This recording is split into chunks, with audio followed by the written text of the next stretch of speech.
예, 최근에 교회 오신 분들이나 혹은 또 방문하신 분들을 위해서 조금 오늘 설교에 대한 배경을 말씀을 드리고 그 말씀을 시작하도록 하겠습니다.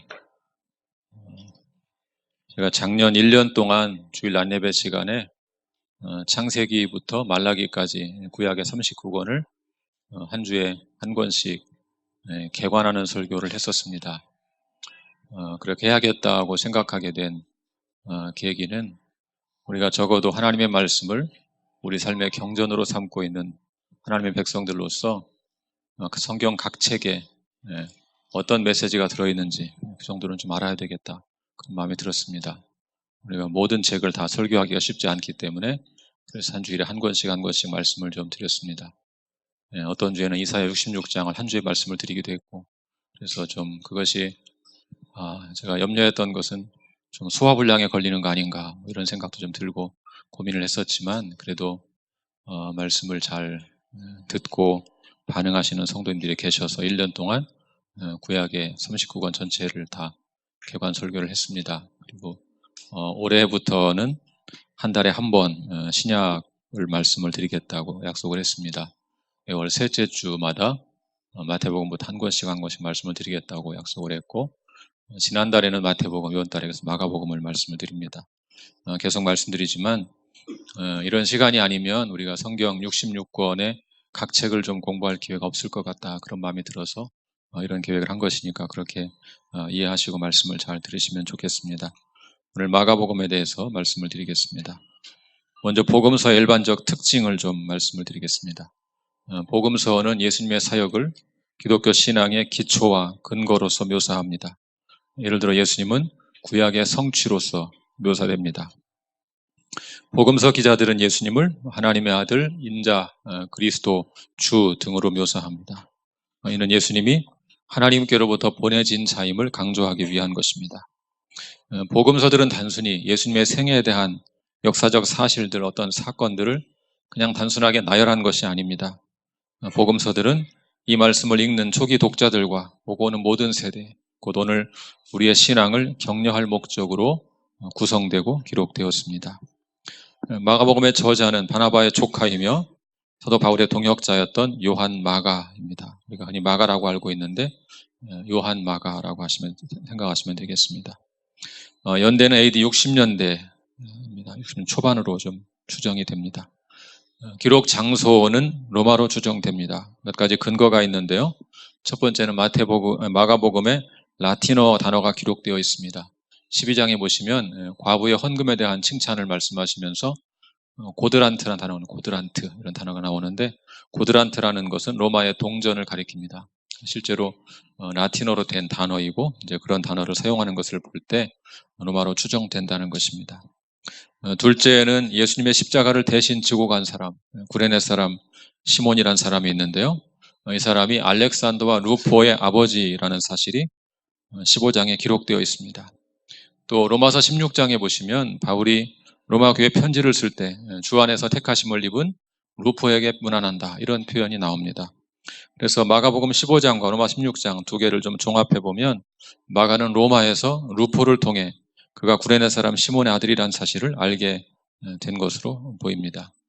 세 번째는 60년대 초반에 마가는 베드로와 함께 로마에 있었다고 베드로전서 5장에 기록되어 있습니다. 이런 사실들로 미루어 볼 때 기록 장소가 로마일 것이다, 그렇게 추정합니다. 마가복음의 독자도 역시 로마 교회로 추정되는데요. 로마 교회가 독자라는 주장은 마가복음의 기록 장소가 로마라는 주장에서 비롯된 것입니다. 만약 마가가 로마에서 썼다면 로마 교회 성도들을 위해 썼을 것이다, 그렇게 추정하는 것입니다. 이방인 독자를 염두에 둔 것은 분명합니다. 그렇지만 독자가 로마라는 것은 가장 가능성이 높은 추측 정도로 생각하시면 되겠습니다. 더 나은 대안은 존재하지 않습니다. 이제 마가복음과 다른 복음서의 관계를 조금 말씀을 드리겠습니다. 전 사복음서 중 한 권이죠. 마태, 마가, 누가, 요한 4개의 복음서 중에 한 권입니다. 또 공관복음서 중에 하나입니다. 공관이라는 것은 같은 관점으로 보았다, 그런 말이죠. 마태복음, 마가복음, 누가복음 3권이 공관복음서입니다. 3권을 공관복음서로 묶는다는 것은 달리 말하면 요한복음은 조금 다른 관점으로 기록되었다, 그렇게 볼 수 있겠죠. 자, 마가우선설이라는 것이 있는데요. 사복음서 중에서 마가복음이 가장 먼저 기록되었다고 보는 것입니다. 가장 먼저 기록되었고 나머지 복음서들은 마가복음을 자료로 사용해서 기록했다. 그렇게 보는 것이 마가우선설입니다. 이제 내용 개요를 좀 말씀을 드리겠습니다. 서론 복음의 시작 1장 1절부터 13절, 그중에 1장 1절에서 하나님의 아들 예수 그리스도의 복음의 시작이라, 그렇게 해서 복음의 시작을 설명합니다. 두 번째 단락부터 마지막 단락까지는 좀 이렇게 팔레스타인 땅의 지령을 중심으로, 지리를 중심으로 좀 정리를 한 것입니다. 그래서 그 다음 단락은 갈릴리에서 하나님 나라를 선포하시는 예수님. 마가복음 4장에 보시면 비유가 나옵니다. 여러 비유가 나오고 바로 다음 장 5장에는 기적들이 나옵니다. 그래서 예수님은 비유로 하나님 나라를 가르치시고 선포하시고 기적으로 하나님 나라를 실증하셨다. 그렇게 말할 수 있습니다. 자, 그 다음 예루살렘으로 가는 길에서 제자도를 가르치시는 예수님이 나옵니다. 예루살렘으로 가는 길 위에서, 이제 갈릴리가 북쪽이고 예루살렘 남쪽인데 그 가는 길 위에서 제자의 도리가 무엇인가를 가르쳐 주셨습니다. 자, 한번 좀 찾아볼까요? 8장 29에 31절 보겠습니다. 8장 29절부터 31절까지.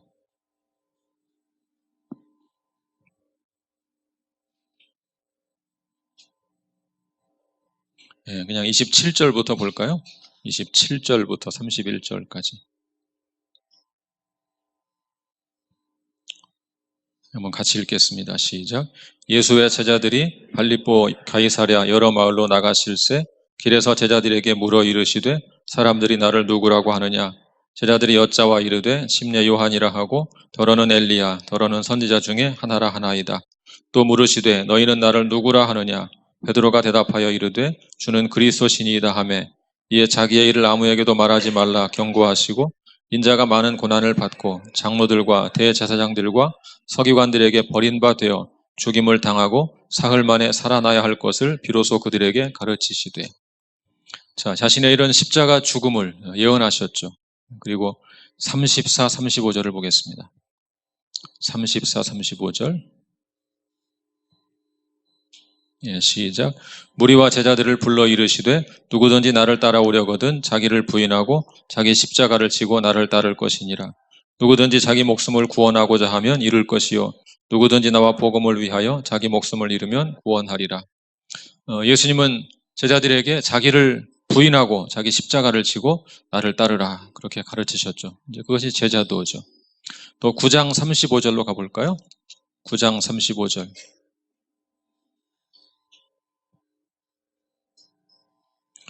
예루살렘으로 가는 길 위에서 계속 제자의 도리가 뭔가를 가르쳐 주시는 모습입니다. 9장 35절 시작. 예수께서 앉으사 12제자를 불러서 이르시되 누구든지 첫째가 되고자 하면 무사람의 끝이 되며 무사람을 섬기는 자가 되어야 하리라 하시고, 누가 크냐 누가 높은 사람이냐 다투는 제자들에게 서로 섬기라 하는 제자도를 말씀하셨어요. 또 9장 50절을 볼까요? 9장 50절.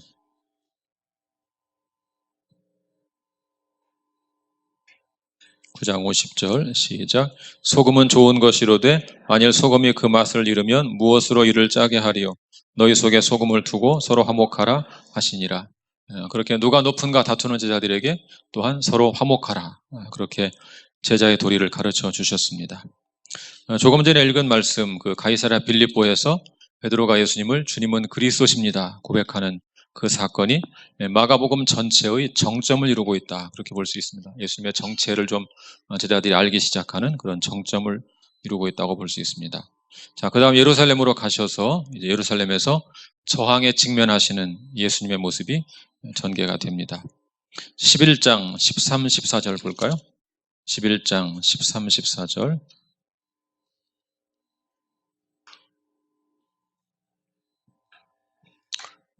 같이 읽겠습니다. 시작. 멀리서 잎사귀 있는 한 무화과 나무를 보시고 혹 그 나무에 무엇이 있을까요? 가셨더니 가서 보신즉 잎사귀 외에 아무것도 없더라. 이는 무화과의 때가 아님이라. 예수께서 나무에게 말씀하여 이르시되 이제부터 영원토록 사람이 내게서 열매를 따먹지 못하리라 하시니 제자들이 이를 듣더라. 예루살렘에 입성하셔서 열매 없는 무화과 나무를 저주하셨어요. 그것은 열매 없는, 삶의 열매 없는 유대교를 저주하신 것이라고 볼 수 있죠. 자, 그 다음에 15절부터 18절을 보겠습니다. 11장 15에서 18절. 시작. 그들이 예루살렘에 들어가니라. 예수께서 성전에 들어가사 성전 안에서 매매하는 자들을 내쫓으시며 돈 바꾸는 자들의 상과 비둘기 파는 자들의 의자를 둘러엎으시며 아무나 물건을 가지고 성전 안으로 지나다님을 허락하지 아니하시고 이에 가르쳐 이르시되 기록된 바 내 집은 만민이 기도하는 집이라 칭함을 받으리라고 하지 아니하였느냐. 너희는 강도의 소굴을 만들었도다 하시매 대제사장들과 서기관들이 듣고 예수를 어떻게 죽일까 하고 꾀하니 이는 무리가 다 그의 교훈을 놀랍게 여김으로 그를 두려워함 일러라. 아멘. 자, 성전을 또 이렇게 청결하게 하셨죠. 성전이 제 기능을 못하고 있는 것을 보고 성전을 청결하게 하셨어요. 자, 그러자 종교 지도자들은 예수님을 죽이려고 꾀하기 시작합니다. 자, 그 다음은 예루살렘에서 죽임당하시는 예수님이십니다. 종교 지도자들의 모함과 가룟유다의 배신으로 예수님은 체포당하여 십자가에 못 박히십니다. 자, 15장 33절부터 37절을 보겠습니다. 15장 33절부터 37절. 다 같이 읽을까요? 시작. 제 6시가 되매 온 땅에 어둠이 임하여 제 9시까지 계속하더니 제 9시에 예수께서 크게 소리 지르시되 엘리 엘리 라마 사박다니 하시니 이를 번역하면 나의 하나님 어찌하여 나를 버리셨나이까 하는 뜻이라. 곁에 섰던 자 중 어떤 이들이 듣고 이르되 보라 엘리야를 부른다 하고 한 사람이 달려가서 해면에 신 포도주를 적시어 갈대에 꿰어 마시게 하고 이르되 가만두라 엘리야가 와서 그를 내려주나 보자 하더라. 예수께서 큰 소리를 지르시고 숨지시니라. 이렇게 십자가에서 죽임을 당하십니다. 그리고 마지막 단락은 결론 부분 빈 무덤과 부활. 무덤이 비었고 예수님께서 부활하셨습니다. 자, 16장 15절을 보겠습니다. 부활하신 예수님께서 어떤 명령을 하시는지 16장 15절. 시작. 또 이르시되 너희는 온 천하에 다니며 만민에게 복음을 전파하라. 부활하신 예수님께서 만민에게 복음을 전파하라. 그렇게 명령하시는 것으로 마가복음이 이제 끝을 맺습니다. 자, 마가복음의 기록 목적을 보겠습니다. 기록 목적. 첫 번째는 로마의 핍박 중에 있는 그리스도인들을 세워주고 위로하기 위해서입니다. 마가복음은 기본적으로 핍박받는 독자들의 신앙을 격려할 목적으로 기록되었습니다. 두 번째는 복음의 핵심을 정리하여 비그리스도인들에게 전도하는 데 도움을 주기 위해서입니다. 비그리스도인을 위해 썼다 이렇게 말할 수는 없습니다. 그리스도인들을 위해 쓴 것이지만 최소한 비그리스도인들에게 복음을 증거할 때 이 구원의 복된 소식이라는 것이 뭔가 하는 것을 일목요연하게 정리하기 위해서 기록한 말씀이라고 볼 수 있습니다. 세 번째는 캐리그마의 보존을 위해서입니다. 캐리그마라는 것은 선포된 복음의 핵심을 가리킵니다. 예수님의 십자가와 부활, 복음의 핵심을 가리키죠.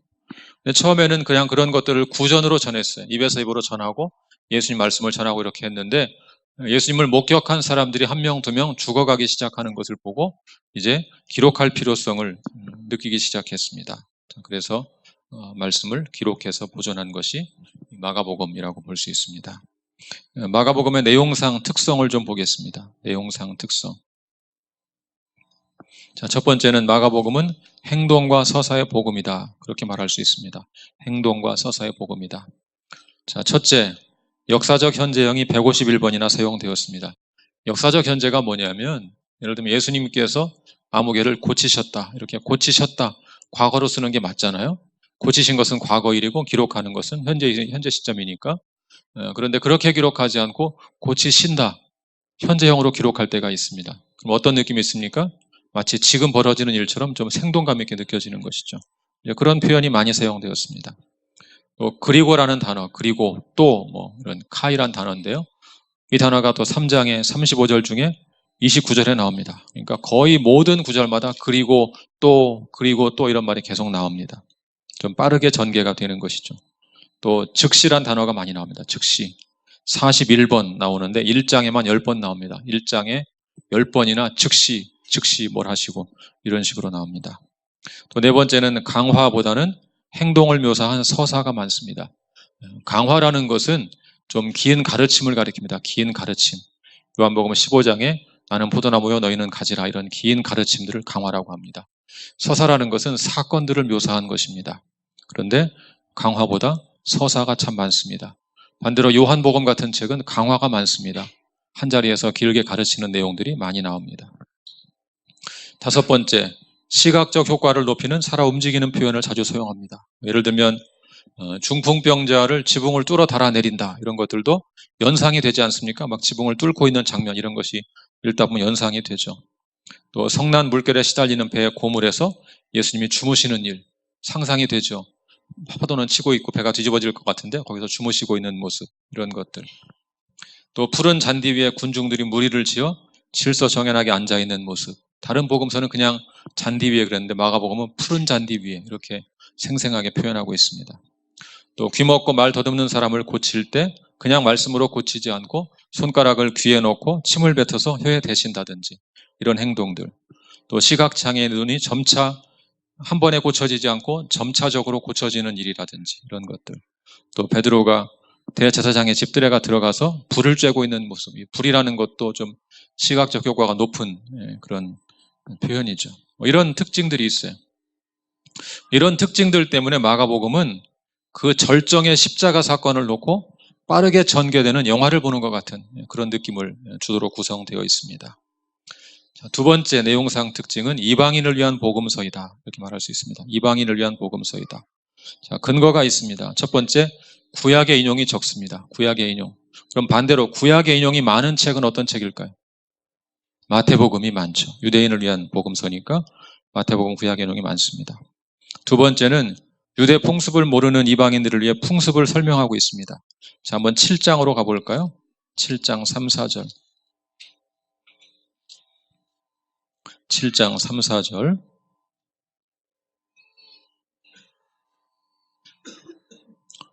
성경을 보시면 7장 3, 4절은 괄호로 처리가 되어 있습니다. 이것은 일종의 풍습을 해설하고 있는 것이죠. 7장 3, 4절 시작. 바리새인들과 모든 유대인들은 장로들의 전통을 지키어 손을 잘 씻지 않고서는 음식을 먹지 아니하며 또 시장에서 돌아와서도 물을 뿌리지 않고서는 먹지 아니하며 그 외에도 여러 가지를 지켜오는 것이 있으니 잔과 주발과 놋그릇을 씻음이러라. 이런 풍습을 다른 복음서에 비해서 좀 상세히 설명하고 있는 것입니다. 또 세 번째는 셈족 언어를 번역하여 설명합니다. 5장 41절.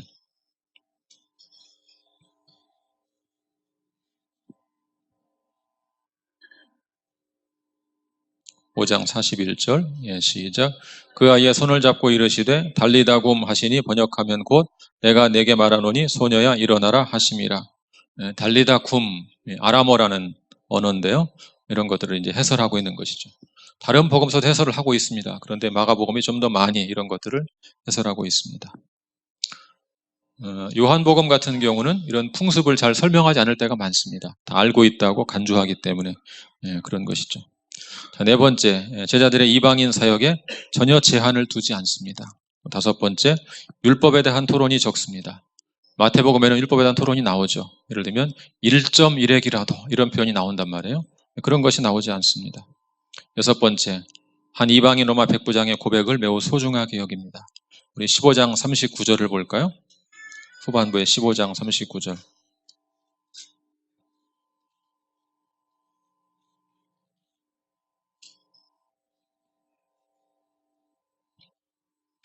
15장 39절. 같이 읽겠습니다. 시작. 예수를 향하여 섰던 백부장이 그렇게 숨지심을 보고 이르되 이 사람은 진실로 하나님의 아들이었도다 하더라.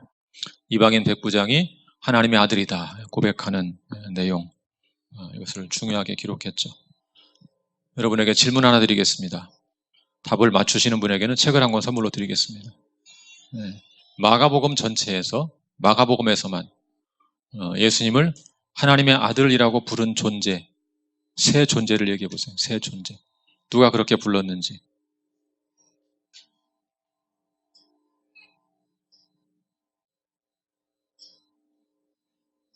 욕심이 안 나시나요? 책 욕심이? 네. 누가 그렇게 불렀을까요? 하나님의 아들이라고 예수님을?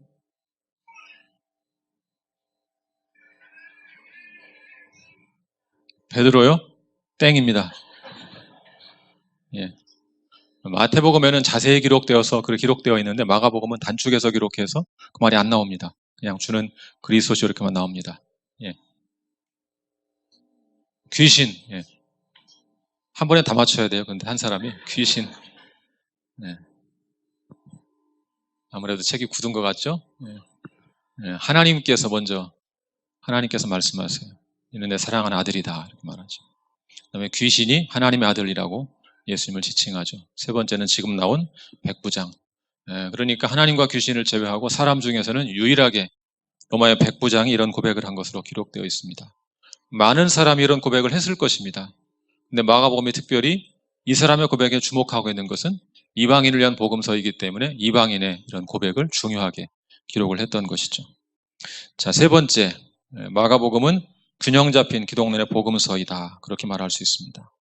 자, 첫 번째, 예수님을 하나님의 아들이면서 동시에 사람의 아들로 소개합니다. 1장 1절은 하나님의 아들이라고 소개했죠. 근데 예수님을 하나님의 아들이라고 부른 것은 교리적 의도에서 부른 것이라기보다는 예수님의 실제적인 신적 능력을 보고 그렇게 기록한 것으로 보입니다. 예를 들면 질병을 고치시는 것, 또 귀신을 쫓아내시는 것, 또 자연을 통제하는 것, 이런 사람으로 할 수 없는 신적인 능력을 행하시는 것을 보고 하나님의 아들이다 이렇게 부른 것으로 보입니다. 또 인자, 말은 사람의 아들이라는 말이죠. 여러 가지 의미가 있습니다. 기본적으로 사람이란 뜻도 있지만 또 예수님의 메시아, 자기를 메시아라고 인식했던 자기 정체성의 문제도 있습니다. 그렇지만 기본적으로 일단 참 인간임을 드러내는 표현이기도 하겠죠. 사람의 아들 그런 말이니까. 이렇게 마가는 예수님을 하나님의 아들이면서 동시에 사람의 아들이라고 소개합니다. 또 마가는 예수님에 대한 부정적인 내용도 가감없이 기록합니다. 예를 들면 제자들이 예수님 말씀을 잘 이해하지 못했다 이런 내용을 기록하죠. 보기에 따라서는 선생이 잘못 가르쳤다 이렇게 생각할 수도 있잖아요. 예수님에 대해서 부정적으로 보일 수 있는 내용이죠. 또 심지어 예수님의 친척들이 예수님을 미쳤다고 말하는 내용까지 기록합니다. 미쳤다 이런 말을 기록하고 있죠. 그래서 마가는 어떤 예수님의 동정심, 분노, 슬픔 그런 인간적인 반응을 감추지 않고 사실대로 다 그렇게 포장 없이 기록하고 있습니다. 이제 신학적 주제를 두 가지 살펴보겠습니다. 첫 번째는 십자가, 두 번째는 제자도인데요. 먼저 십자가에 대해서 말씀을 드리겠습니다. 마가복음은 예수님의 모습이나 인간적 반응을 기록하기도 하지만 전체적으로 가장 강조하는 것은 십자가에 달리신 예수님이십니다. 마가복음은 예수님의 탄생에 대해서 침묵합니다. 유년 시절에 대해서 침묵합니다. 기록하지 않습니다. 예수님을 좀 신비로운 존재로 묘사하는 경향이 있죠. 또 예수님은 축사하시고 치유하신 후에도 자신에 대해서 공개하지 마라, 말하지 마라, 침묵하라 요구하시죠. 심지어 베드로가 주님은 그리스도이십니다 고백한 후에도 예수님은 자기의 일을 아무에게도 말하지 말라 이렇게 말씀하셨어요. 그 이유가 무엇일까요? 왜 예수님은 계속 자기의 말하지 말라, 자기를 말하지 말라, 공개하지 말라, 침묵하라 이렇게 요구하셨을까요? 가장 중요한 이유는 십자가 외에 다른 것은 어떤 것이든지 예수님의 본질을 드러낼 수가 없기 때문입니다. 십자가 없이 표현되는 그 어떤 칭찬도 예수님의 정체에 대해서 오해하는 것이기 때문입니다. 마가복음의 핵심 주제, 중심 주제는 그래서 예수 그리스도의 십자가입니다. 아까 제가 앞에서 마가복음을 행동과 서사의 복음이다 이렇게 말씀을 드렸죠.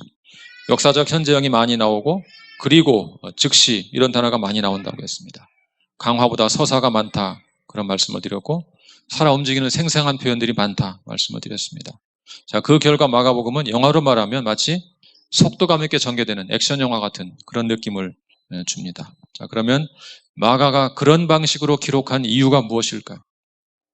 그 이유는 십자가를 핵심 메시지로 전하기 위해서입니다. 탄생이나 유년에 대해서 생략하고 사역에 대한 내용도 빠르게 전개시켜서 읽기 시작하면 단숨에 순식간에 십자가를 직면하게 만들기 위해서 그런 구성 방식을 택한 것입니다. 예수님의 사역의 중심은 십자가이고 기독교 신앙은 십자가에 기초해야 한다. 그런 분명한 확신을 가지고 십자가 중심 신학을 전하기 위해서 이런 방식으로 구성해서 전파하고 있는 것입니다. 두 번째는 제자도입니다. 마가복음의 중심 주제 가운데 또 하나는 바로 제자도입니다. 마가복음은 제자들을 중요한 인물로 우리에게 소개합니다. 마가는 십자가가 예수님의 주된 사역일 뿐만 아니라 제자도를 위한 핵심적인 가르침이라고 소개하고 있습니다. 베드로의 고백 이후에 예수님은 처음으로 자신의 십자가 죽음을 예언하셨습니다. 그리고 곧 이어서 자기를 부인하고 자기의 십자가를 지라, 그런 제자도의 핵심을 가르쳐 주셨습니다. 또한 예수님은 귀신 들린 아이를 고치신 후에 그 비결을 묻는 제자들에게 우리는 어찌하면 고칠 수가 있습니까? 어찌하면 능력을 행할 수가 있습니까? 물었을 때, 우리는 왜 고치지 못했습니까? 물었을 때 제자들에게 기도의 중요성을 강조하셨어요. 기도 외에 다른 것으로는 이런 유가 나갈 수 없다 말씀하셨죠. 예수님은 또 서로 누가 크냐고 다투는 제자들에게 첫째가 되고자 하면 무사람을 섬기는 자가 되어야 한다 하고 섬김의 도를 가르쳐 주셨습니다. 또한 서로 화목하라, 화목함에 대해서 가르쳐 주셨습니다. 이렇게 마가복음의 중심 주제인 십자가는 자연스럽게 제자도로 이어집니다. 예수님께서 십자가를 지고 가신 것처럼 그를 따르는 사람들은 자기 십자가를 지고 서로 섬기며 서로 화목하며 지내라, 그렇게 말씀하고 있는 것입니다. 이제 마지막으로 우리에게 주는 메시지 두 가지를 살펴보겠습니다. 첫 번째 메시지는 십자가 중심성을 회복하라는 것입니다. 번영의 신학을 버리고 다시 십자가 중심성을 회복해야 한다는 것입니다. 선교 초창기 한국교회는 온통 십자가의 복음만 선포했습니다. 그러다가 일제강점기에 십자가를 버리고 배도의 길을 걷는 사람들이 생기기 시작했습니다. 주기철 목사님, 손양원 목사님, 안희숙 사모님 등은 오직 십자가만 붙잡고 신사참배를 거부했습니다. 그러나 그 시대에도 이미 일본과 결탁하여 번영의 길을 걷는 친일파들이 존재했습니다. 70년대 조용기 목사를 통해서 미국식 번영의 복음이 한국교회에 소개되면서 한국교회는 점점 십자가 중심성을 버리기 시작했습니다. 물론 나름대로 긍정적인 효과가 없었던 것은 아닙니다. 가난에 찌들어 소망 없이 살던 백성들에게 새로운 삶을 살게 하는 긍정적 효과가 분명히 있었습니다. 그렇지만 어느 순간부터 수많은 교회들이 앞을 다투어 번영의 신학에 기반한 메시지를 강단에서 쏟아내기 시작했습니다. 목사들은 오로지 교회 성장을 위해 복음을 타협했습니다. 성도들은 예수 믿으면 부자가 된다는 사이비 가르침 앞에 속수무책으로 무너졌습니다. 어느덧 한국교회는 십자가의 길을 버리고 영광의 길을 추구하게 되었습니다. 그 결과 교회는 교회다움을 잃어버리고 오히려 세상의 비난을 듣는 그런 신세가 되고 말았습니다. 사실 한국교회가 가야 할 길은 이미 성경에 다 제시가 되어 있습니다. 특별히 마가복음은 우리가 가야 할 길을 명확하게 보여줍니다. 그것은 바로 자기를 부인하고 날마다 자기 십자가를 지고 예수님을 따르는 것입니다. 세상적 힘을 버리고 기도의 능력을 우리의 참된 힘으로 삼는 것입니다. 서로 첫째가 되려고 애쓰는 세상에서 자발적으로 섬기는 자가 되는 것입니다. 다툼과 분쟁 일상이 된 세상에서 서로 화목하는 것, 그것이 제자도입니다. 우리 한국교회가 회복하는 길은 사실 사복음서 가운데 가장 짧은 책인 마가복음에 다 나와 있습니다. 십자가 중심성을 회복해야 합니다. 그것만이 교회가 살 길이기 때문입니다. 두 번째 메시지는 다시 일어서라는 것입니다. 다시 일어서라. 마가복음에는 12제자의 실패가 두드러지게 나타납니다. 제자들은 종종 마음이 둔한 자들로 묘사가 됩니다. 영적으로 나약한 자들로 나타납니다. 우둔한 자들로 소개됩니다. 로버트 굴리히라는 신학자는 예수님의 제자들을 이렇게 소개했습니다. 특권을 받았으면서도 당황하는 자들, 그렇게 묘사했습니다. 일단 이것은 사실적인 기록입니다. 당시 예수님의 제자들은 어리석기 짝이 없었습니다. 심지어 그들은 스승인 예수님께서 죽으실 때 다 도망가 버렸습니다. 그렇다면 이런 사실을 기록한 목적이 무엇일까요? 이 복음서가 기록될 때 제자들은 초대교회 지도자들로서 영혼과 같은 존재들이었습니다. 이 복음서가 기록되는 시점에서 본다면 이런 제자들의 어리석은 모습은 어쩌면 영웅들의 옛날 흑역사 기록과 같은 것이라고 볼 수 있습니다. 그렇다면 왜 마가는 이런 영웅들의 흑역사를 기록하고 있을까요? 그 기록을 통해서 당시 성도들에게 또 오늘 우리에게 어떤 메시지를 주려 했던 것일까요? 이 복음서가 기록된 AD 60년대, 그 당시는 네로 황제의 박해가 극심할 때입니다. 마가의 스승이며 동역자들이었던 베드로와 바울도 그 핍박 아래 순교했습니다. 당시는 그런 엄혹한 시절이었습니다. 믿음을 지키고 순교한 사람도 있지만 핍박이 두려워 배교한 사람들도 꽤 많이 있었습니다. 마가는 지금 그들에게 그 배교의 자리에서 일어나 돌아오라고 외치는 것입니다. 이토록 어리석었던 자들, 스승 예수가 십자가를 질 때 다 도망갔던 배교자들이 초대교회 영웅이 되어서 믿음으로 순교했습니다. 예수님은 그런 사람들에게 다시 기회를 주기 위해 용납하고 품어서 그런 제자들을 믿음의 영웅들로 만들었습니다. 그러므로 설사 배교했다고 할지라도 절망하지 말고 다시 주께로 돌이켜 일어서라. 그런 메시지를 던지고 있는 것입니다. 이런 마가복음 메시지야말로 지금 우리 한국교회에 절실히 필요한 메시지가 아닌가 그런 생각이 듭니다. 신앙생활 하다 보면 넘어질 때가 있죠. 방황할 때가 있습니다. 올곧게 믿음을 지키는 순간도 있지만 작은 유혹에 넘어질 때도 있습니다. 안타깝지만 그것이 사람이고 우리의 모습이고 우리의 현실입니다. 그러나 낙심하고 절망하기엔 아직 이릅니다. 우리 주님은 그렇게 넘어진 제자들을 손잡아 주시고 다시 일으켜서 초대교회 영웅들로 믿음의 사람들로 세워주셨습니다. 그러므로 여러분 낙심하지 말고 다시 일어설 수 있기를 바랍니다. 우리의 곁에서 손을 내미시는 우리 주님의 손을 붙잡고 다시 한번 일어서시기를 바랍니다.